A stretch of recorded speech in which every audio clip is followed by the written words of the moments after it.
Let's go. I wake up to a little bit of drool on my pillow, feel like it's gonna be a bad day. Yeah, I'm tired of shit, and the coffee ain't hit yet, damn, ain't that great. I don't wanna go to work, cause my boss is a jerk, and I'm not even that paid. I need a change in my life, cause I don't feel alive, and there's nothing that makes me happy. Hold my beer for a minute, I'm about to quit my job, cash in for a ticket. I'm going on a trip and I don't plan to visit. I'm gonna stay there till I feel like I'm winning, and this is just the beginning. I need a big change, help me feel like living. I need a big swing, home runs I'm hitting, and I'll never look back, moving on till I get it all. And we all got dreams, we all want things, but what you gonna do for it? How you gonna move for it? What you gonna be?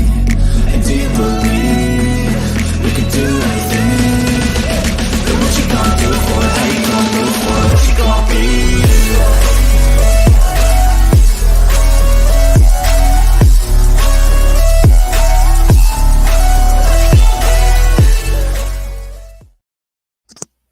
All right. What's going on, everyone? Welcome to another episode of Unscripted.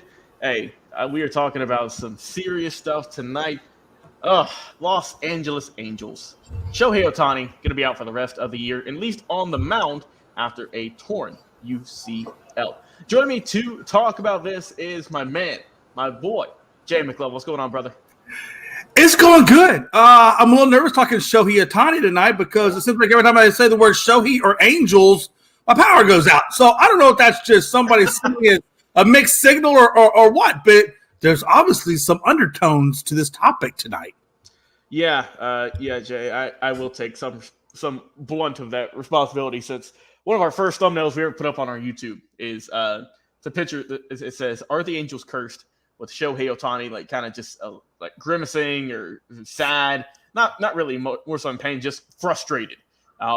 And then Jay, 2 days later, here we are talking about him tearing his UCL. But Jay, before we get started, all the fans out there, everyone who tunes in, what are your thoughts on this injury? Is this going to hurt the Angels? Is this going to help the Angels? I don't know about that second one, but hey, if you think it will, if it's going to propel them, get them on a roll, who knows? Drop a comment, of course, on Facebook, X, or Twitter, also on TikTok, YouTube, and on Twitch. We appreciate all the continued support. Well, Jay, you brought it up. Shohei Ohtani no longer going to be pitching. There is the possibility he will still hit. But I mean, honestly, Jay, and I'm giving you my 2 cents before I'll let you get into it. I don't think he's going to. Why would they? What's the point of him hitting if they're not in playoff contention? They're, I believe, 12 games out, give or take. Yeah. And, I mean, he's their star pitcher. So I think they'll just end up shutting him down for the rest of the year. But that's just my opinion. What about you?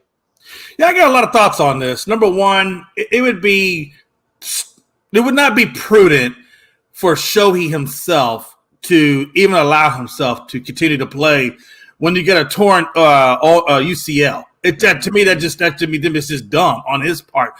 He'd better off just shutting it down, getting the surgery, get the rehab. You know, he's going to have most likely have Tommy John. Get that Tommy John done, get the rehab out of the way, and then get back to doing your career.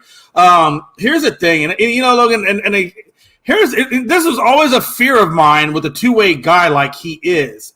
You know, when you're pitching, you really need to give your arm a lot of time to rest and things like that. Even when you're hitting, things can go wrong. You're putting your body, you're not really giving yourself ample time to rest. You're just constantly taxing your body every single night. It's not like a pitcher where a pitcher gets total time off until their next start. They might do some bullpen sessions or whatever, but pretty much they're a total time off, heal up, and then go back the next 4 days. This guy, there are no days off. This guy's out there every single damn day. And I think one of the risks, a guy who is a skilled position player and then a positional player, and you're playing every single night, at some point on your body, it's going to take a toll. And he's getting up there. I mean, I know 27 is young, but still, you know, that's 3 years away from 30. You're playing every night, and you do wear and tear on your body. He has played in Japan. It's like he's just playing, you know, U.S. only. He's been playing for a long period of time, I think, at this two-way position. And I just think it's taking a lot of toll on his body, and I think we're starting to see that now.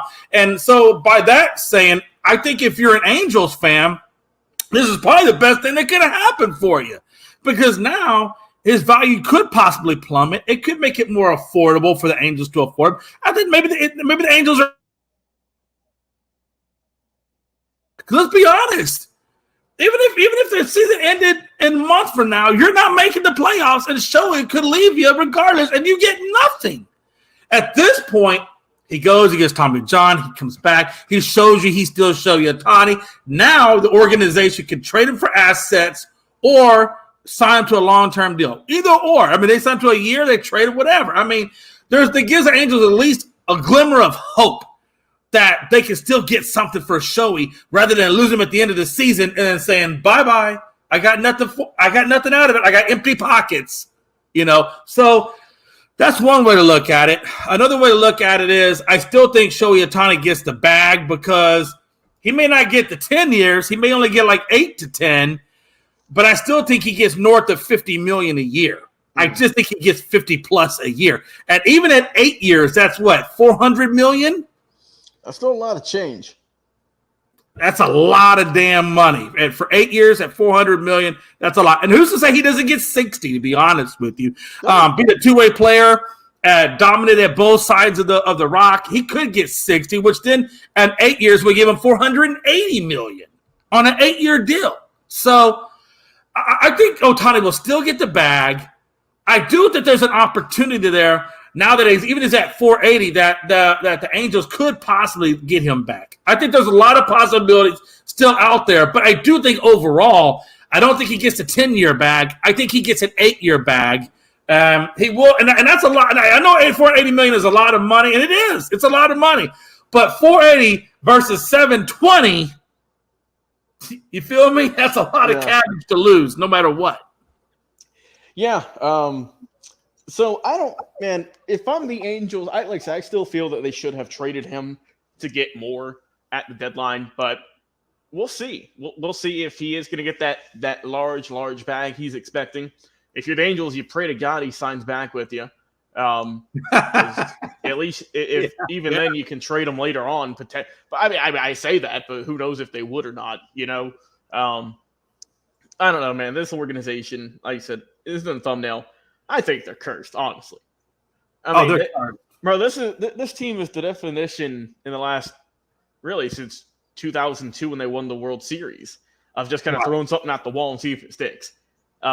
Especially in the last decade, whenever they were signing Albert Pujols and Josh Hamilton and C.J. Wilson and Anthony Rendon and all these guys, and it never really, most of the signings never worked out for the most part. Let's be real here. I mean, Trout was a prospect, I believe so, coming out of the system. And Ohtani, they hit the sweepstakes on because they gave him some money. So honestly, I mean, if it wasn't for these two guys, Jay, Mike Trout and Shohei Ohtani, two of the best players in the last 10 years on this squad who have not even won a postseason game. Jay, Mike Trout's never even won a postseason game, I don't believe. Someone can correct me, but I don't believe he's won a single postseason game. Honestly, I do not believe he has ever won. In his entire career, and this is a guy who obviously is going to be a Hall of Famer, bar none.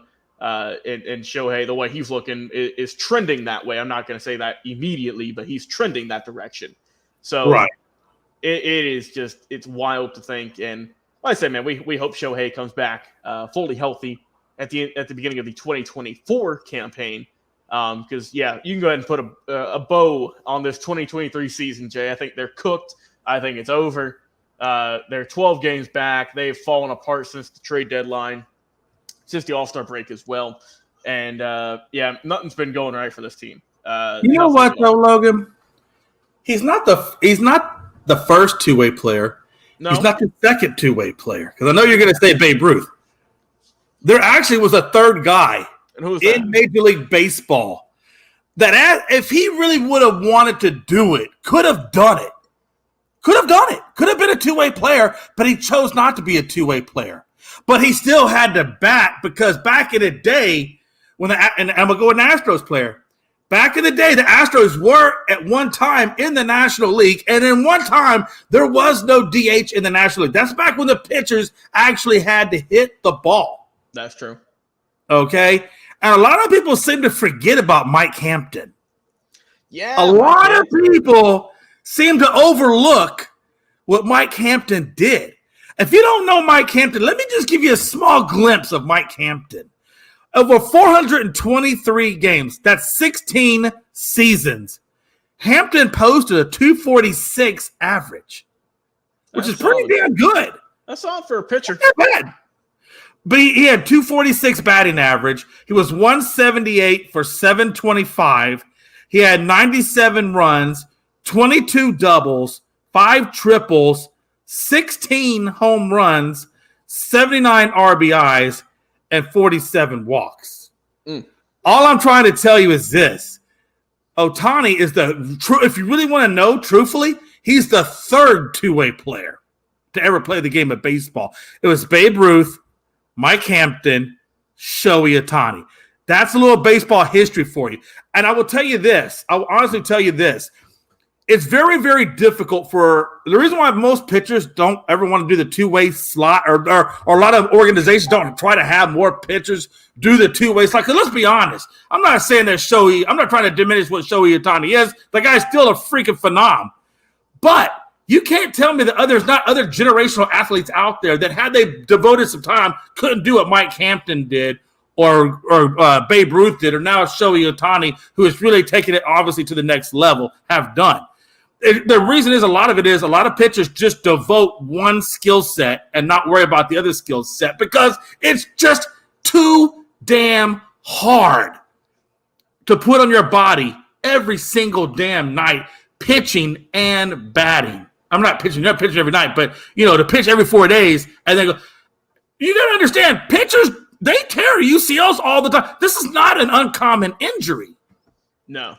But when you're batting and doing other things and doing this, it's a lot. It's a lot. And I tell you, that was my number one fear for Ohtani was, yeah, he's a phenomenal two-way player, but what toll is this going to put on his body? How is he really going to be able to perform over 16, 17 plus seasons, 10 plus seasons? Yeah. And we will see what happens with this. Obviously, it's not a good look for the Angels in terms of the rest of their outlook for the 2023 season. But we want to hear from you, our fans. What do you think of this injury? Are the Angels done this year? Will they rally the troops and go on a hot streak? Or and also, what are they going to do for 2024? Is Ohtani going to go somewhere else? Are the Angels going to sign him back? I mean, there's just a lot of questions around this team and so many answers that have left to been answered. But like I said, Jay, with time, we will see everything that happens with Shohei Ohtani, with Mike Trout, and with the Los Angeles Angels. Thank you once again to my co-host, Jay McLovin, coming on the show today, talking about the Los Angeles Angels once again and Shohei Ohtani's unfortunate UCL tear. Always a pleasure, my friend. Check us out, all of our social platforms, Facebook, Twitter, TikTok, YouTube, and on Twitch. You can see it right there on the screen. I've been your host and producer tonight, Logan Landers. Enjoy the rest of your night, everyone, and we'll talk to you again on another episode of Unscripted. We'll see you then.